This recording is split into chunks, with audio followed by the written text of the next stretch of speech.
Organizing this conference has been fantastic. I've enjoyed it immensely. The paper I'm presenting is about to be published, but it's an old paper. The first version of this paper I did in something like 2009, and I was actually planning to do a project that was very much like the project that Nazlı is doing now, but it would be focused on Egypt and would focus on sort of media moments of, introduction of new media and so forth. But then I was in Egypt between 2011 and 2012 and ended up doing a book on the revolution instead. And so now I'm just coming back to these issues. So our conference abstract focuses on a number of different possibilities for researching the history of media. I mean, the master agendas are first to center technology users as key actors who produce technological novelty, and second, to examine constructions of media novelty in both the global north and the global south in order to better understand shifts in the changing terms of the hierarchical world order. My paper isn't really squarely addressed to these themes, though it does relate well enough to a couple of the sub-themes mentioned in the conference abstract, namely new media histories in non-Western global south contexts and media ecologies, or specifically old media in relation to new media. The paper is really about form, and form is often misunderstood. Forms can be borrowed, stolen, or adapted, but the employment of forms across space and time does not mean that everyone who employs the form is doing the same thing. The significance of what someone does with a form, either a media producer or a media user, can only be understood situationally. The form in question in this paper is the illustrated magazine. The paper conducts a close reading of a single issue of the magazine Elithnain, issue number 2, published on June 25th, 1934. Elithnain was the largest circulation magazine of the interwar era in Egypt, but it hasn't been very prominent in scholarship. Its colorful images are sometimes mined for illustrations in publications, but it hasn't been a major source of information for political, economic history or for studies of Islamic or liberal thought or even documentation of events. It was really meant for entertainment. What my paper tries to do is understand it as a medium, using media concepts that are normally applied to new media in the contemporary digital sense.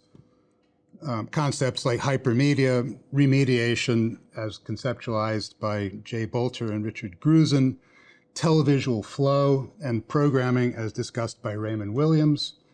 And flow in particular was useful for thinking about how these kinds of magazines are read. And in this case, I found an article by Sally Stein really useful.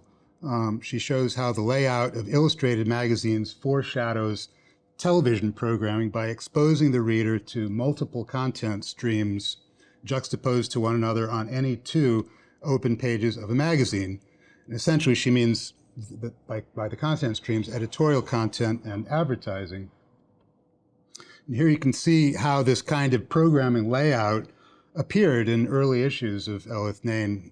Consequently, rather than thinking about this kind of magazine as just an artifact of what scholars sometimes refer to as print culture, in distinction to older forms of manuscript culture, we can be more attentive to the effects of different kinds of print forms.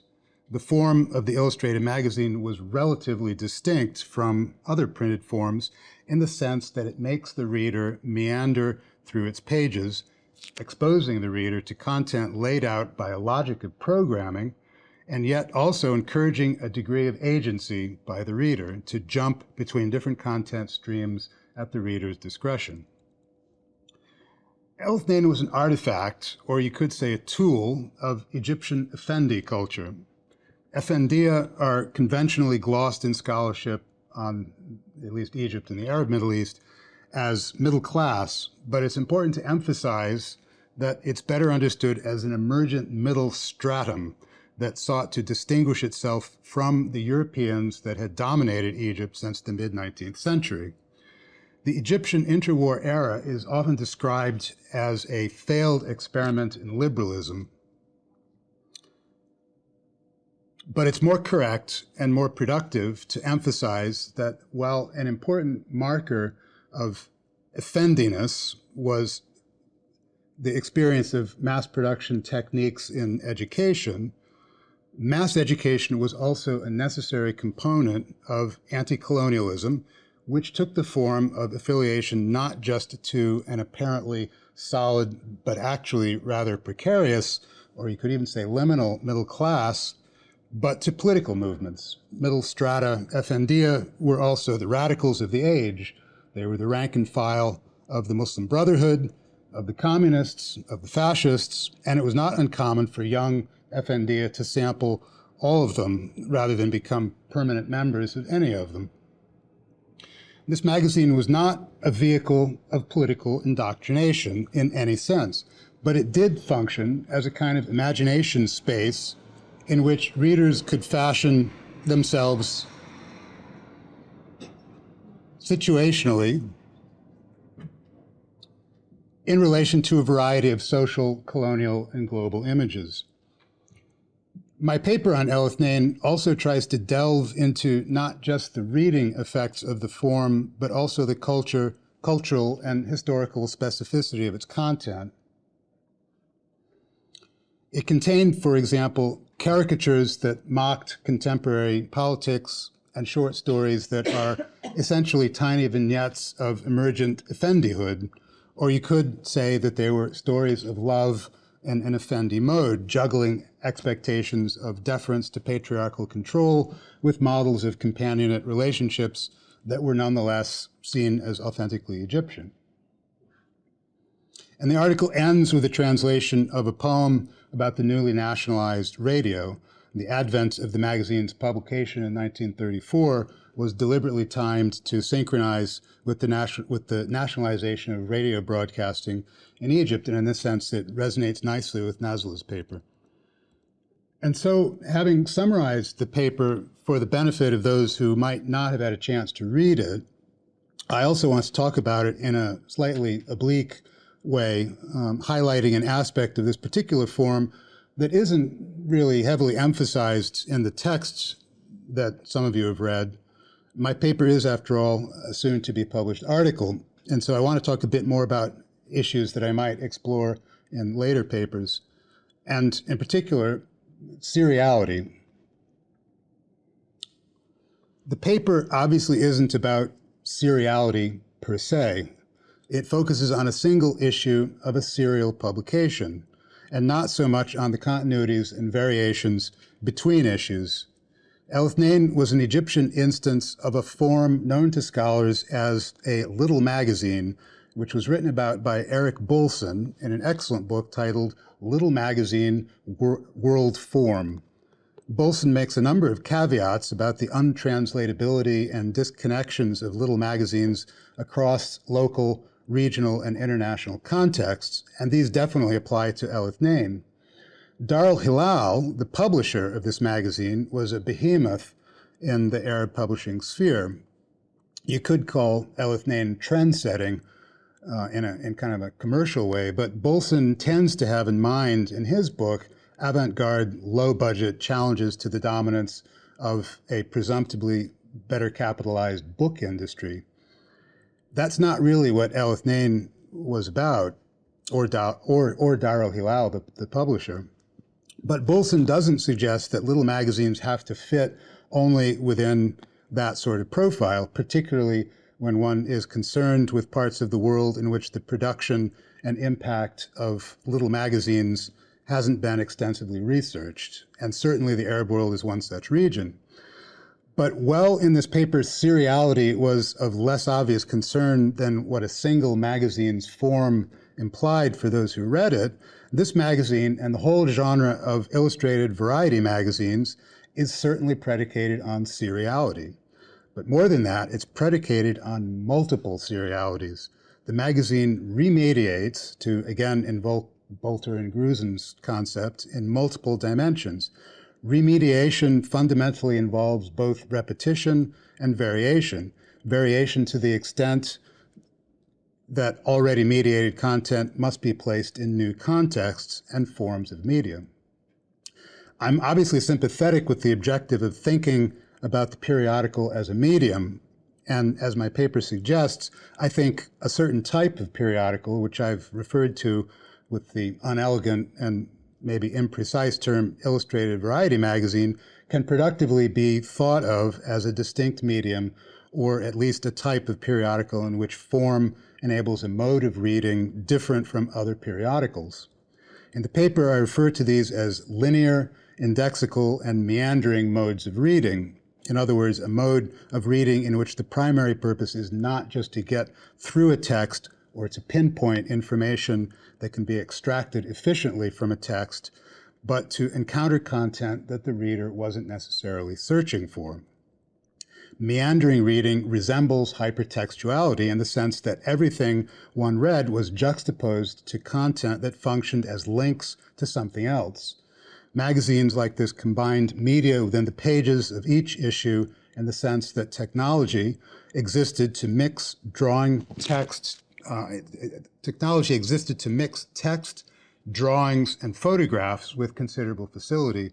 And my understanding is that this was new starting in the late 1920s and early 1930s in Egypt, and that they actually didn't do this very much prior to that period because they didn't have the technology that was able to do it with facility. But crucially, every text, whether visual or in words, had to be juxtaposed to different content in reading just by virtue of having the magazine open. Long written texts were broken up within an issue, and by that I mean broken up into non-sequential sections. You'd start reading a story on page 8, and you'd have to turn to page 14 for the continuation. And in doing so, you'd encounter more texts and more visual material, and importantly, the visual material was not necessarily illustration of the text, but on the contrary, often pointed to different content, including content beyond the frame of the issue that one was reading. The effect was to make the magazine into a hypertextual screen in which not just text, drawings, and photographs were presented, but through extra frame links also to radio, cinema, and theater. Such a package was absolutely a world form, as Bolson makes clear. But it makes no sense to dismiss it as merely derivative of foreign models. The mode of reading that these magazines facilitated was also more visual than other printed artifacts in two senses. One was that you can't really read a photograph, cartoon, or drawing out loud. Scholarship on the advent of printing in the Arab world often invokes the concept of a multiplier effect in which literate people extend the reach of printed texts by reading out loud to those who are illiterate.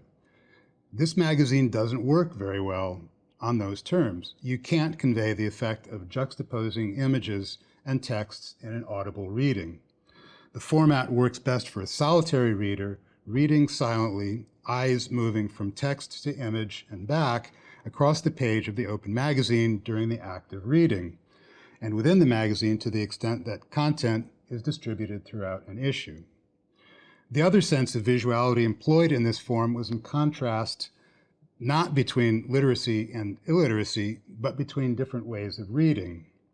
The audiocentricity of preprint textual culture in the Arab world was anchored not in texts, the production of which was, by the 2nd or 3rd century of the Islamic era, autonomous from literal face-to-face transmission through speaking, but in pedagogy.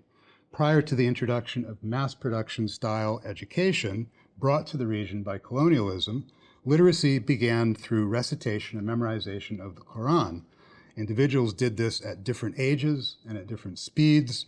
Learning to write and therefore to read was part of the process of religious education, but it did not necessarily result in full literacy, nor was there any expectation that mass literacy was a social objective. By contrast, modern education put students in age cohorts, teaching literacy as an autonomous subject, and the objective of mass or even universal literacy was articulated as an important value of modern society, even if the state didn't have the means to achieve it in the 19th and early 20th centuries. Mass production literacy was not necessarily free of memorization, and it never completely displaced the pre-colonial education system, though modern education did eventually become the dominant mode of teaching literacy, if not as clearly of practicing literacy. Most importantly, in modern education, the starting point of literacy was no longer memorization and recitation of a text as complex as the Quran. This separation of literacy from memorization of the Quran at least diminished the audiocentricity of preprint and pre-colonial pedagogy, whether or not silent reading per se was taught in the new schools. But it should also be emphasized that illustrated variety magazines, such as El Ithnain, were extracurricular. This kind of magazine served to entertain in addition to enculturating its readers on a parallel track alongside schools, and more obviously, serious books. So an illustrated magazine like El Ithnain lent itself to use by individual readers by virtue of its form. It articulated with a new educational system geared to mass-producing readers who weren't brought into literacy in the first instance through an act of memorization. And new iterations of the magazine were produced on a weekly basis. Serialization was part of a larger system of mass production of both new forms of texts and of new types of readers. Serialization is a useful concept for analyzing periodical literature as a medium. It is invoked quite a bit in the subfield of periodical studies, but probably serialization deserves a much larger stage. Certain genres of pre-colonial writing may have had some of the effects of seriality, such as letter writing or producing serial commentaries on fatwas. But in the context of the past 2 centuries, seriality can be seen as a characteristic shared by all mechanically reproduced mass media. A large commercial cinema of long duration is as much a serialized phenomenon as a periodical. For example, Egyptian cinema can be understood as a long, slow discussion of love, structured by a tension between patriarchal control of marriage on one hand and companionate marriage contracted between 2 loving individuals on the other. It serves as a vehicle for remediation of ancient themes, as well as the latest Hollywood romance and Egyptian novels that were considered authentically Egyptian by literary critics. The tension between patriarchal control and companionate marriage animates films made in the 1930s, and though it is often implied that there is a teleology of love ending in the triumph of companionate marriage based on the free choice of individuals, and that it amounts to a nuclearization of families, in reality, one finds the same tension in films that are made in the 2020s. Cinema, together with other mass-mediated narratives, both written and visualized, constructs contrasting models of love that actual people use performatively in their real lives. What makes it a serial medium is the creation of an accessible archive of iterations, something intrinsic to all mechanically mass-produced media. This is true of books. It's true of recorded music. It's true of photography, a medium that gets far less attention than it deserves and is as intrinsically serial as the journal, which is to say it can productively be understood as a series of iterations of linked images or printed visual content, as the case may be. Radio is interesting insofar as that much broadcasting in its early years was live because there was too much content to record and recording technology couldn't keep up.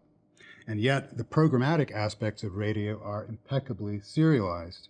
Television amplifies seriality, particularly to the extent that the musalsal, a series, remains the most prestigious television genre, or at least this is what I was told by scholars who study the political economy of Arab television the last time I talked to them. I think it's probably still true. There are many ways that the form of periodicals and magazines is distinctive, but seriality is by no means the sole property of the journal. It is a property of mechanical reproducibility. Perhaps the most valuable aspect of seriality is that it provides a means of moving away from conducting media studies in analytical silos. There are other ways for accomplishing the same objective. The basic point that old new media can be understood through many of the same concepts used to study digital new media is hardly a novel observation. And it's in that spirit that I want to propose that seriality is a valuable phenomenon for researching all mechanically reproduced media. It's a property shared between journals and other new media, and not a property of the journal as a medium. And that's the end. Thank you.